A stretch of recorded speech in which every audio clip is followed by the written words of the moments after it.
Hi hello welcome to ప్రియం cooking.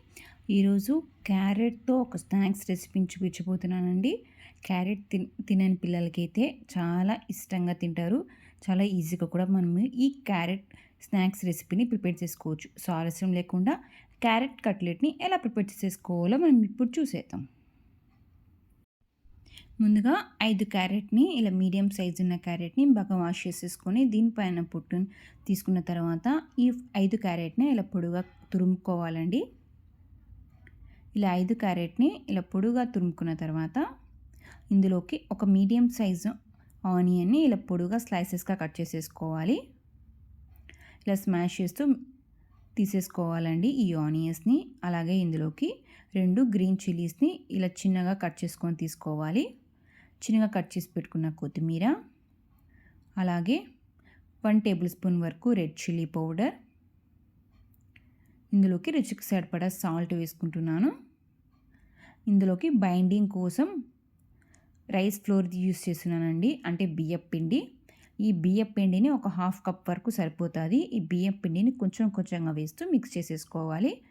Water అనేది ఫస్ట్లోనే వేయకండి, ఎందుకంటే ఈ క్యారెట్లోని ఈ ఆనియన్లోని వాటర్ ఉంటుంది కాబట్టి ఇలా గట్టిగా స్మాష్ చేస్తూ ఉంటే మనకు వాటర్ అనేది పెద్దగా సరిపోదు. ఒకవేళ మీకు వాటర్ కావాలి అంటే జస్ట్ 2 to 3 టేబుల్ స్పూన్ వరకు వాటర్ వేసుకొని మిక్స్ చేసేసుకోవాలి. మరీ ఎక్కువ వాటర్ వేస్తే మనకు మరీ ఎక్కువ లూజ్గా అయిపోతుంది. అలా కాకోకుండా 2 to 3 టేబుల్ స్పూన్ వరకు వాటర్ వేసుకొని మామూలుగా మనం చపాతీ పిండిని ఎలా అయితే తడుపుకుంటామో అలా తడుపుకోవాలండి. ఇలా తడుపుకున్న తర్వాత ఇప్పుడు మనకు కావాల్సిన సైజులో ఈ కట్లెట్స్ని ప్రిపేర్ చేసుకోవచ్చు. నేనైతే ఇలా చిన్నగా స్క్వేర్స్గా కట్ చేస్తున్నాను. మీకు కావాలంటే పొడిగా కూడా ఈ కట్లెట్స్ని ప్రిపేర్ చేసుకోవచ్చు. మనకు కావాల్సిన షేప్లో ఈ కట్లెట్స్ అనేవి ప్రిపేర్ చేసుకోవచ్చు. క్యారెట్ తినే పిల్లలకైతే చాలా ఉపయోగపడుతుందండి ఈ రెసిపీ అనేది. చూసారు కదండి, ఇలా చిన్నగా స్క్వేర్స్గా ప్రిపేర్ చేశాను. చూసారు కదండి ఎంత పర్ఫెక్ట్గా వచ్చిందో. ఇలానే అన్ని కట్లెట్స్ని ఇలా చిన్నగా స్క్వేర్స్గా తీసుకొని వీటిని ఒక ప్లేట్లో తీసేసుకుందాం. ఈ కట్లెటే కాకుండా మన ఛానల్లో పొటాటో కట్లెట్ అలాగే వెజిటేబుల్స్తో కూడా కట్లెట్ని ప్రిపేర్ చేసి ఆల్రెడీ వీడియో తీసి పెట్టాను. ఒకసారి కావాలంటే డిస్క్రిప్షన్ బాక్స్లో లింక్ ఇస్తాను, ఒకసారి కావాలంటే ఒక చెక్ చేయండి. ఇలానే చిన్న స్క్వేర్స్ కానీ అన్ని ప్లేట్లో తీసుకొని ఇలా సర్వ్ చేసేసుకున్నాం. చూసారు కదండి ఎంత పర్ఫెక్ట్గా వచ్చాయో మన కట్లెట్స్ అనేది. ఇప్పుడు ఈ కట్లెట్స్ని మనం డీప్ ఫ్రై చేసేసుకుందామండి.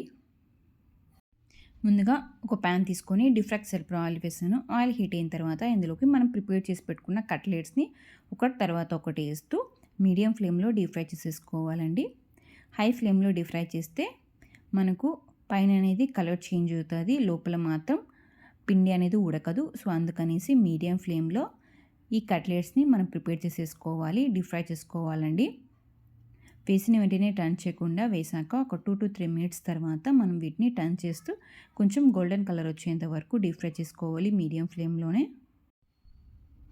ఈ కట్లెటే కాకుండా మన ఛానల్లో పిల్లలకి హెల్తీ రెసిపీస్ కూడా ఉన్నాయండి. ఒకసారి కావాలంటే డిస్క్రిప్షన్ బాక్స్లో లింక్ ఇస్తాను, ఒకసారి కావాలంటే చెక్ చేయండి.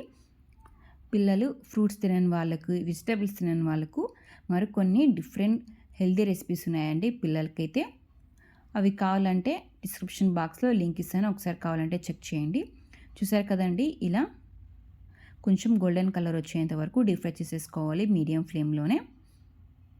ఇలానే మనం ప్రిపేర్ చేసి పెట్టుకున్న అన్ని కట్లెట్స్ని ఇలా మీడియం ఫ్లేమ్లో డీప్ ఫ్రై చేసేసుకొని సర్వ్ చేసేసుకోవడమే. ఇందులోకి టమోటా కెచప్తో సర్వ్ చేసేసుకోండి. టమోటా కెచప్తో అలాగే ఈ క్యారెట్ కట్లెట్ అయితే చాలా బాగుంటుంది, పిల్లలు కూడా చాలా ఇష్టంగా తింటారు. చూసారు కదండి, క్యారెట్ కట్లెట్ని ఎలా ప్రిపేర్ చేసేసుకోవచ్చు. పైన క్రిస్పీగా లోపల సాఫ్ట్గా భలే ఉంటుందండి. టేస్ట్ అయితే చాలా బాగుంటుంది. ఇందులోకి టమోటా కచప్తో సర్వ్ చేసేసుకోండి.